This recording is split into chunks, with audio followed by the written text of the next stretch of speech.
বলেন না, এই বয়সে কেউ হাতাহাতি করে? আচ্ছা, এখন আমাকে বলেন বুকের কোন জায়গায় ব্যথা করতেছে? এই সেট থেকে এখান থেকে এই যে স্যার, হ্যাঁ। এখান থেকে এই যে পিঠে পর্যন্ত গেছে। এই জায়গায় কি কেউ আঘাত করছিল? এখানে আঘাত করছিল? সেটা কি হাত দিয়ে আঘাত করছে নাকি কোনো? ব্যাপার হচ্ছে কি, আমি ক্যামেরা গেছিলাম একটা বাড়াইতাম প্রতিদিন, আসার মধ্যে ওই একটু বাথরুম প্রসাদ করে আসি করছি, করার পরে এগুলো যে নতুন ব্লাড তো স্যার এরকম কথা যায় না, এই তো মরার মধ্যে ও মোড়ার মধ্যে গিয়ে পড়ছে? জায়গাটা পুরোটা পড়ে না, কিন্তু ওই মরার মধ্যে জায়গাটা একটা জায়গায় গিয়ে বাড়ি গেছে না?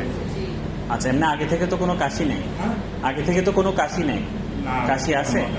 হ্যালো, আসসালামু আলাইকুম। এই ভদ্রলোকটা আসলে এক এক সময় এক এক কথা বলতেছিল। একবার বলতেছিল যে কেউ আঘাত করছিল, আবার বলতেছিল যে পড়ে গেছে। তো আসলে মূলত রোগীরা আসলে অনেক সময় পুরোপুরি হিস্ট্রিটা দিতে চায় না। হিস্ট্রিটা আসলে মূলত জরুরি। কিভাবে আঘাত পাইছে বা কিভাবে কি হয়েছে সবকিছু আসলে বলাটা খুব জরুরি। এই জন্য এই ভিডিওটা বানানো।